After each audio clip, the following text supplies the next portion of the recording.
bersama saya Rizwar dari kelas 12 TKSDA nomor absen 32.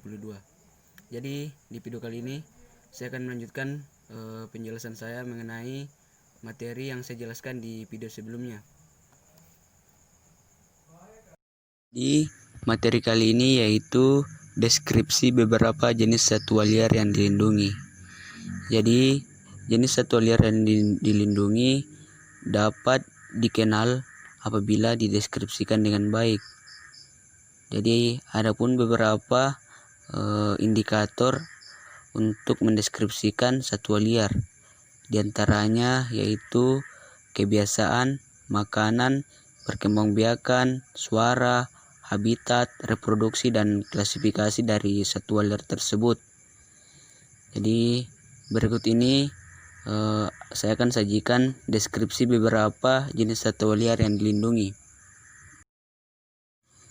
Jadi yang pertama yaitu jenis aves atau burung.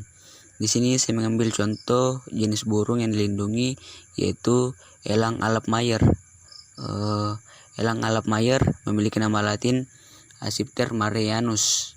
Klasifikasi Acipter marianus, Kingdom Animalia, Phylum Chordata, kelas Aves, Ordo Falconiformes, famili Accipitridae, genus Accipiter, dan spesies Accipiter marianus. Kemudian deskripsinya, berukuran besar 53 cm, pada fase normal memiliki tubuh atas kehitaman dan tubuh bawah keputih-putihan.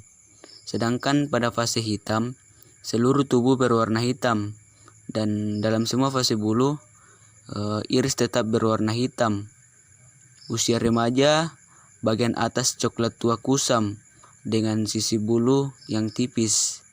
Kemudian suaranya itu mengeluarkan nada sengau keras meninggi lebih cepat dan tanpa nada yang menyambung naik seperti elang alap bahu coklat. Kemudian penyebaran global ditemukan di Papua, Maluku, Kepulauan New Britain, dan Kepulauan Saloma. Penyebaran lokal dapat ditemukan di seluruh Papua sampai ketinggian 1.600 meter. Kebiasaan, elang-elang di hutan perbukitan kurang dikenal. Biasanya terbang di atas kanopi dan sesekali melambung tinggi, bertengger di dahan pohon yang memungkinkan untuk melihat daerah sekitar. Terbang di sepanjang puncak perbukitan dan di lembah-lembah gunung dari pagi hari dan menyerang sekumpulan merpati yang hendak mencari makan. Makanan dari burung ini yaitu berbagai jenis burung termasuk ayam kampung. Kemudian perkembangbiakannya, elang berkembang biak sepanjang musim dingin sampai awal musim panas di Australia. Sarang biasanya diletakkan di pohon yang tinggi dan pernah tercatat sarang dengan 3 buah telur. Kemudian yang kedua yaitu jenis mamalia atau menyusui. Di sini saya mengambil contoh yaitu harimau Sumatera. Nama Latin Panthera tigris sumaterae. Kingdom Animalia, Phylum Chordata, kelas Mammalia, Ordo Carnivora, famili Felidae, genus Panthera, dan spesies Panthera tigris. Kemudian deskripsi. Panjang harimau Sumatera dapat mencapai 2,2 sampai 2,8 meter, sedangkan betina 2,15 sampai 2,3 meter. Tinggi diukur dari kaki ke tengkuk rata-rata 75 cm, tetapi ada juga mencapai antara 80 sampai 95 cm dan berat 130 sampai 255 kg. Hewan ini memiliki bulu sepanjang 8 sampai 11 mm.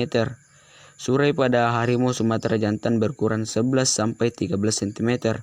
Bulu di dagu, pipi, dan belakang kepala lebih pendek. Panjang ekor sekitar 65 sampai 95 cm.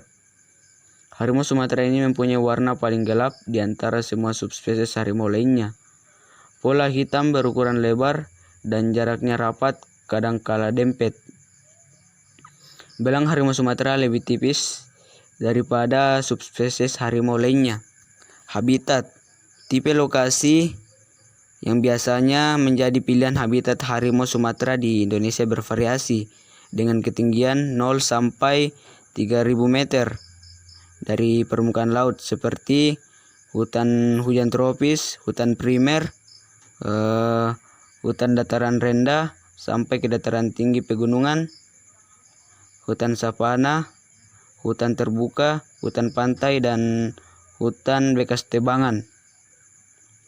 Kemudian pantai berlumpur, mangrove, pantai berawa payau, pantai air tawar, padang rumput, terutama padang alang-alang. Daerah datar sepanjang aliran sungai. Selain itu banyak juga ditemukan di areal hutan gambut. Jadi jenis yang ketiga yaitu insekta atau serangga. Jadi di sini saya mengambil contoh serangga yaitu kupu-kupu bidadari dengan nama Latin Chitosia mirana. Kingdom Animalia, Phylum Arthropoda, kelas Insecta, ordo Lepidoptera, famili Nymphalidae, genus Chitosia, spesies Chitosia nirina. Kemudian deskripsi. Kupu-kupu bidadari atau kupu-kupu sayap rendah Sulawesi memiliki lebar rentang sayap hingga 75 mm. Penyebaran global terdapat di Pulau Sulawesi bagian selatan dan utara, hingga merupakan kupu-kupu endemik dari Sulawesi. Dan jenis yang terakhir yaitu jenis fishes atau ikan.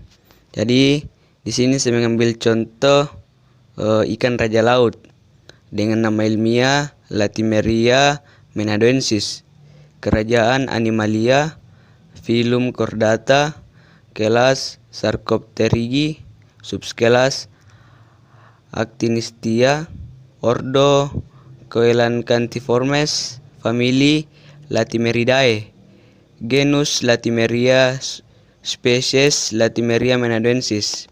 Kemudian deskripsinya. Ekor ikan purba ini berbentuk seperti kipas dengan mata yang besar dan sisik yang terlihat tidak sempurna atau menyerupai batu.